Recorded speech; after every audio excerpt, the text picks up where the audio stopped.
こんにちは、イルカです。中古で買ったこのエアコン、あんまり最初から効かないんです。それで R410A というこの冷媒を買ってですね、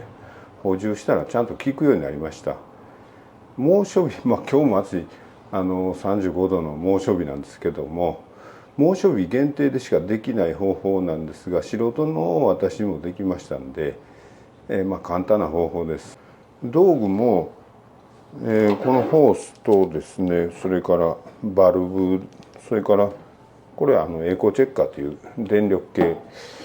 こんなぐらいが特殊なもんで、あとはもうドライバーとかレンチとか普通のもんです。そういうのでできましたんで、よろしかったらご覧ください。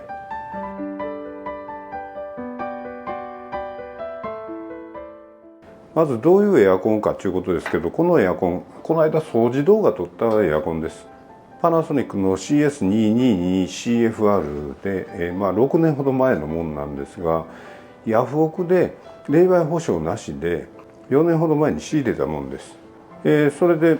自分でつけたんですけれども、最初からですね、なんかもう一つキリッと冷えへんっていうのか、冷えが悪いんですね。それで冷媒保証なしで仕方ない、全然冷えへんっていうわけではないので、だまし使ってたんですが、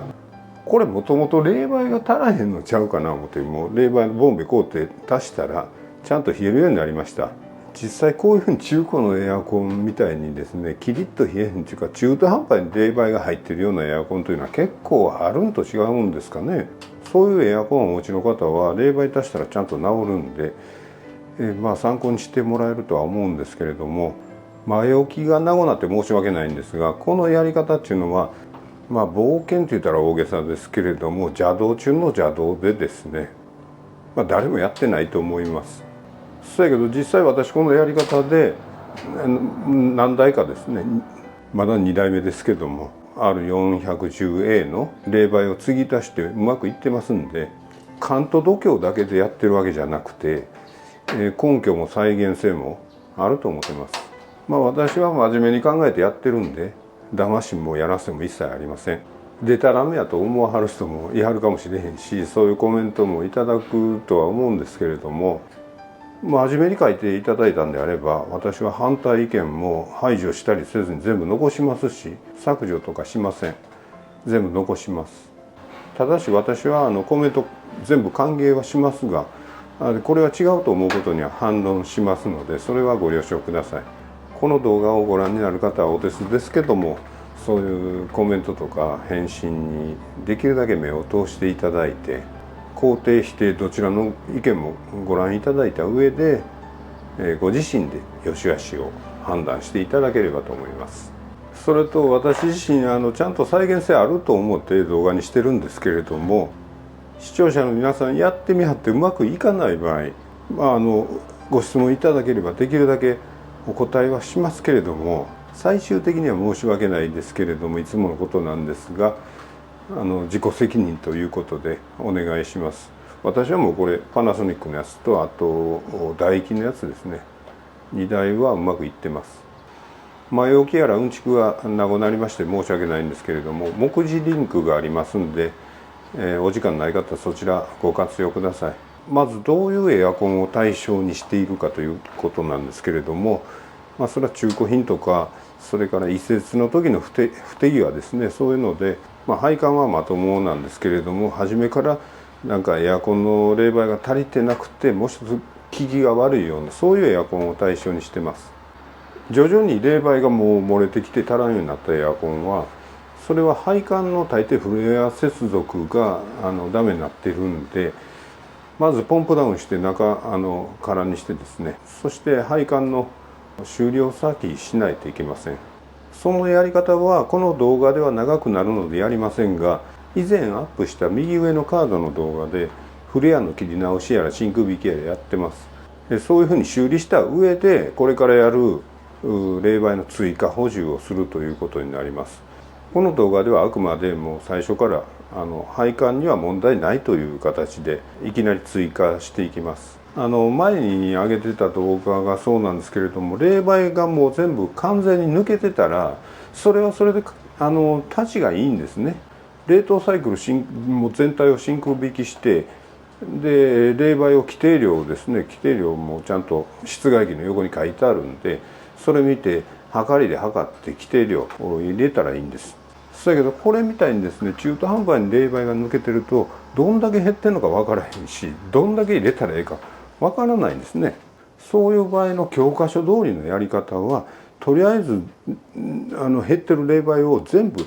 抜いてゼロにしてですね、その上で真空引きしてですね、規定量の冷媒を入れる、これが教科書通りのやり方です。ところがですね、どうやって現実問題に残ってる冷媒を抜くんですかっていうことです。そんなんね、ここのサービスポート開けてシュートやるわけにいきません。風呂に出したらあかんし、それは回収せなあかんねんけど、それはね自分ではできないですね。それはさすがに業者さんに頼むしかないと思ってます。そやけどね、業者さんに冷媒だけ回収してください、ガスチャージは自分でやり方分かってるしやりますからっていう、なかなかね頼みにくい。業者さんからしたらはあっていうことですね。実際業者さんにメールで見積もり聞きましたけどね、返事ないですね。やりたくないっていうことでしょうけどもね、やってくれたとしても結局ガスチャージ並みか、あるいはもうそれ以上の料金払わなあかんと思いますね。はっきり言ってそんなんやる意味ないです。つまり冷媒が残ってるエアコンっていうのは立ち悪いんです。これを素人が自分で何とかしよう思ったら、残ってる冷媒はそのままで、その上から追加補充する、それ以外ないですね。消去法で言って、つまりね、継ぎ足しチャージするしかないんですよ。ゼロリセットしたくてもですね、それ実際問題できひんやから、そうするしかないでしょということです。まだ前置きです。お急ぎの場合目次をご活用ください。冷媒が中途半端に減ってるエアコンは継ぎ足しチャージしかないと。ところが R410A は継ぎ足しチャージ追加補充ですね、そういうことはできないとかしてはいけないという人が結構います。つまり全部抜いてゼロにリセットして、そこから規定量入れなさいということですね。その理由は2つです。1つ目、R410A は2種類の冷媒が混合されていて、気体になりやすい冷媒から先に抜けてしまうんで、冷媒の混合比が変わってしまうと。そやし全部抜いて規定量を入れないと正しい混合比にはならないということです。実際には R32 と R125 ですね、それが 50% 対 50% の重量比で混じってるんですけれども、 R32 の方が若干沸点が低いんですね。沸点低いということは先に気体になりやすいんで、そっちが先に抜けてしまうと。それで残ってるやつは R125 の方が多なってしまうということです。それが2つ目です。どんだけ漏れたか分からへんから、どんだけチャージしたら満タンになるのか分からへんので、正確な量をチャージできないということです。そういうことが言われてるんで、ゼロリセットでチャージするというのが常識になってると思います。私はどう思うかというと、継ぎ足しチャージ追加補充はちゃんとできると思います。 410A でね。だからやったんですけども、まず1つ目の混合比が変わるということですけど、これね大して問題になるほどではないと思います。無視できる範囲ですね。私に言わせればそんな細かいこといちいち気にすんなってことですね。これを問題にしてる人って一体誰なんですかね。よう分かりません。メーカーが言ってるわけじゃないと思いますね。ヤフー知恵袋かなんかでその辺のなんか匿名のようわからんおっちゃんが言うてはるだけちゃうんかなと思いますけどね。私もその辺のおっちゃんなんですけれども、私よりももうちょっと言うたらかな、もっと説得力のある資料がありまして、日本冷凍空調学会、これ大学やらメーカーやら電力会社もその辺のおっちゃんとはちょっとわけの違う人が集まって技術振興を目的にしている公益法人です。そこの見解によればですね、説明文に URL 貼っときますが、 R410A のような混合冷媒は疑似強沸混合冷媒と呼ばれ、実用的には強沸混合冷媒と同様に扱うことができる。難しいなこれ。で、強沸混合冷媒というのはどういうことかというと、気層液層で組成が同一になり、あたかも一成分であるかのような相変化を示すもの。もうなんかややこしいですけど、なんや言葉難しいですけど、要は問題にするほど混合比は変わらんということです。メーカーでも三菱電機、これの業務用のエアコンのサービスマニュアルですね、 PDF で公表されてたんですけれども、これも URL 貼っときますけれども、 R410A に関して書いてあったんですが、冷媒漏洩時の追加充填は可能ですってはっきり書いてありますね。R410A は疑似供沸混合冷媒ですので、 R22 のような単一成分冷媒とほぼ同様な取り扱いが可能です。しかし冷媒充填に際しては、基層から取り出すとボンベ内の組成が若干変化することも考慮し、ボンベの液層側から取り出してください。液体補充ってよう言われますわね。それやった方がええと。サイフォン管がついてるんで、それは別に気にすることもないと思います。この三菱電機の資料ですね、URL 貼っときますけども、これ組成変化のグラフなんかも示してありましてね、非常に分かりやすい良い資料だと思います。ぜひご覧ください。漏れるのは気体で漏れるから、さっき R32 が出ていくから、ちょっと割合変化してしまうけれども、入れる時液体で入れたらそれでもその変化も和らげられるし、そんな大して気にすることないということです。ところが2つ目の問題ですが、どんだけ抜けたか分からへんから、どんだけ入れたらええか分からへんというのは、これは家庭用のエアコンの場合かなり難しい問題です。業務用エアコンの場合は高圧のサービスポートがありますんでね、ツインのゲージマニホールを使って低圧圧力とか高圧圧力を測って、そのエアコンの特性表とか見ながら、気温とにらめっこしながらですね、冷媒補充していけば結構正確な量の補充ができるということなんですけれども、家庭用のエアコン、そもそもサービスポート低圧しかついてませんね。こっち高圧ってよう言いますけども、高圧じゃないです。これ全部低圧なんです。そうやし正確なとこはわからないんですが、いくつか目安になることもあります。真夏の暑い日にですね、今日みたいな真夏の暑い日に、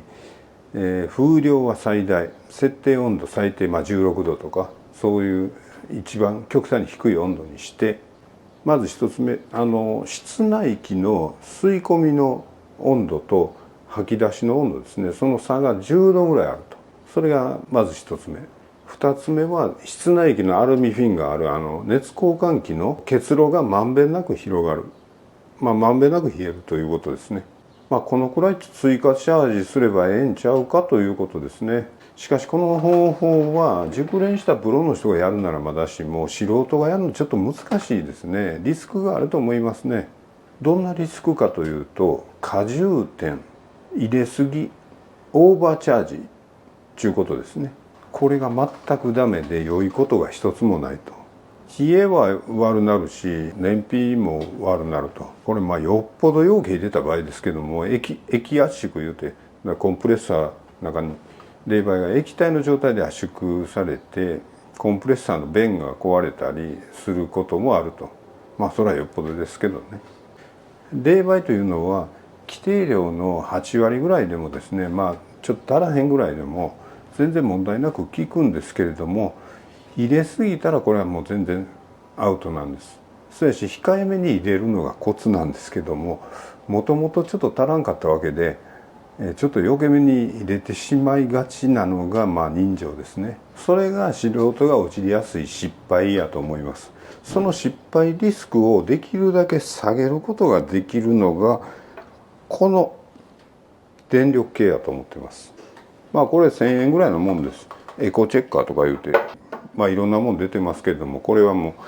う、これはリーベックスの節電エコチェッカーって書いてある。どういうことかというと、エアコンの使用の消費電力のところを見るとですね、最大消費電力というのがあります。結論から言えば、この電力計で電力を測りながらガスチャージしてですね、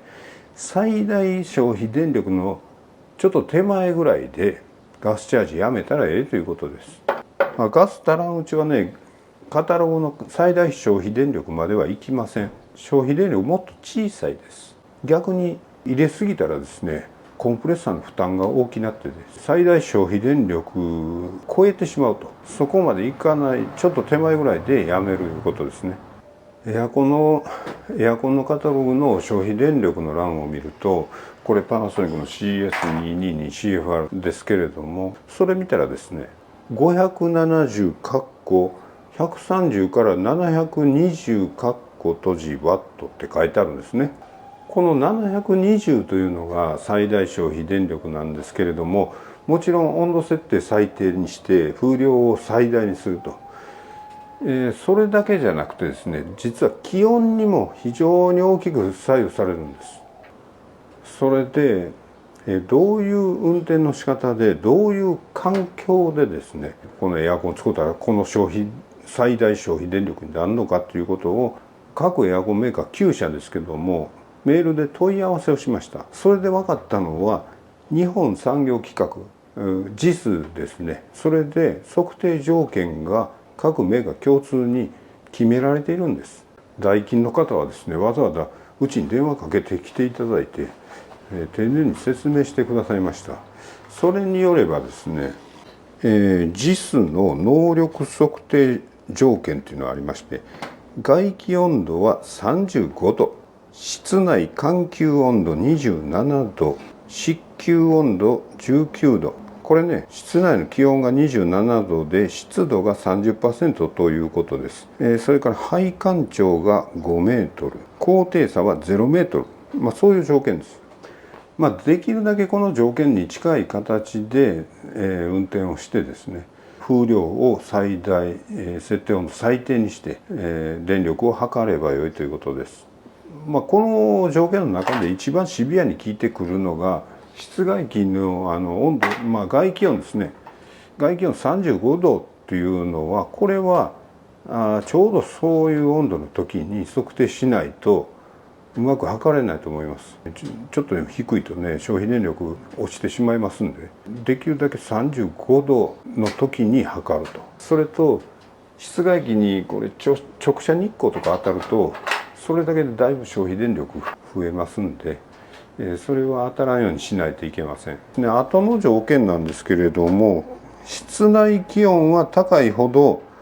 それから湿度は高いほど、高低差は大きいほど消費電力は大きくなりますね。配管長っていうのはどうなんですかね。配管長長いほど大きくなるのか、ちょっとよう分かりませんけど、配管長そんな普通の配管長やったら問題ないんちゃいますかね。そうです。実際チャージするときはとにかく外気温35度、直射日光当てないとか、それからあとね、三菱の場合ね、ワープ運転とかそんなあって極端に消費電力大きくなったりしてるんですけれども、そういうふうにフルパワーで動かして、そういう気温の時にフルパワーで動かして電力を測るということです。外気温は合わせたけれども他の条件で、消費電力が下がるような条件になっていればですね、それはやっぱりちょっと最大消費電力よりもちょっと控えめにやめておくということにしといたら大丈夫だと思います。多少少なめでもですね、8割ぐらい冷媒入っとったらね、もう冷房は普通に効きますんで、オーバーチャージっていうのはもう全然ええことがないので、多少余裕を持って控えめにしておくのがコツです。どうしても足らへんなと思ったらもっぺん入れたらええんで、とりあえず控えめにする、これを心がければ失敗はないと思います。実際の作業を行います。エアコンの消費電力を測りながらガスチャージをします。これは消費電力計です。Amazon で電力計で検索すると、測定器というより節電モニターみたいな感じのものが安いんですが、3和サプライ、エルパー、DBEX などいろいろ出てくるんですけど、だいたい性能は 1500W まで測れて、誤差がプラスマイナス 5W。DBEX が1000円弱で一番安かったので、それを買いました。電気代とかいろいろ表示できますが、とりあえず目的は現在の消費電力が何ぼかということが分かればいいです。電力計はボンベの近くに置いて、ボンベのバルブを操作しながら数値が読めるようにします。使い方は本当に簡単で、エアコンのコンセントからオレンジ色の延長コードでこの裏側プラグになっているんで、そこにつないでこの横のコンセントにエアコンの白いプラグを挿す。あとは数字を読むだけです。ただこの電力系の場合 100V 1500W までなんで、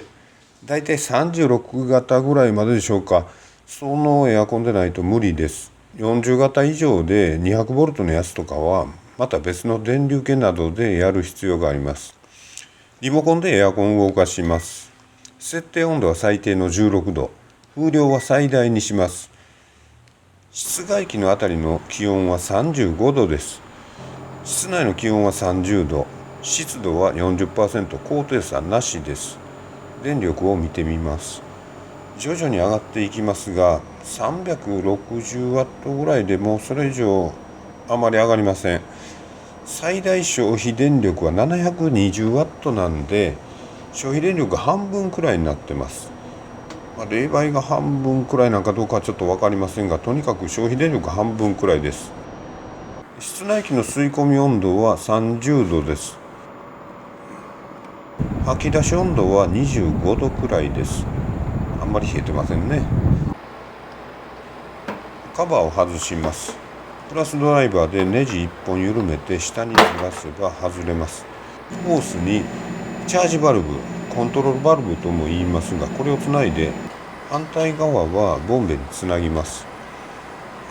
サービスポートのキャップを 17mm のソケットレンチで外します。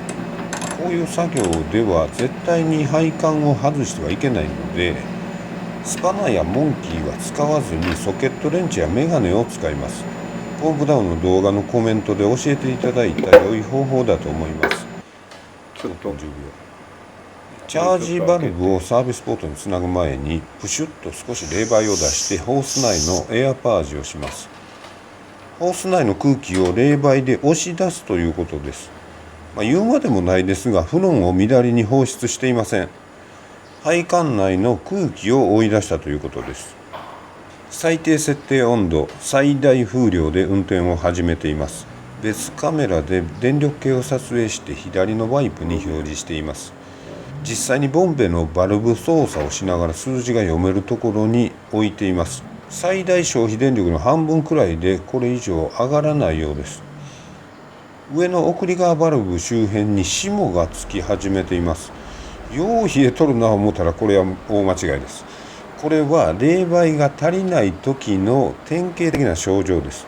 正常な場合は結露、つまり水滴がつく程度です。凍るほど爪とならへん。白く凍るのは逆に良くない証拠なんです。どういうことかいうと、正常ならば室外機この中の膨張弁で霧状に吹き出した冷媒はまだ液体です。霧っちゅうのは液体の細かい粒なんです。それはそんな冷とない。それが室内機まで到達してから熱交換器で蒸発、つまり気化して、そこまで行ってから気化熱を奪って冷えるわけです。しかし冷媒が少ないともっともっと手前で気化してしまうんですね。これみたいに室外機から出た直後あたりからもう蒸発始まって、もうこの辺から極端に冷えてしまうことになります。この場合室内機はすでに手前で気化が終わってるんで、ほんまに気化してほしい熱交換器の辺で気化しひんから気化熱も奪わないし冷えが悪くなります。チャージバルブを開けます。右に回すと開きます。これ右なんですね。普通右に回すと閉まるんですが、サービスポートには自動車のタイヤの虫が入ってて、それを押さえたら開くようになってるんで、チャージバルブ右に回したら棒が出てきてサービスポートの虫を抑えるんです。いよいよチャージ開始しますが、消費電力を見ながらボンベのバルブをほんのわずかだけ開いて電力が徐々に増えるのを確認します。急に増えすぎるようやったら閉めます。これなんでかいうと、 R410 の容器はバルブの下にサイフォン管がついてて、ボンベの底の液体の冷媒を出すようになっているんですけど、バルブをドバッと開けるとですね、冷媒が液体のままコンプレッサーに入ってしまって、そしたらコンプレッサーでもう液圧縮が起こってしまって、液体で圧縮ってそんなんできひんのに無理やり圧縮して弁が壊れたりすることもあるんで良くないんです。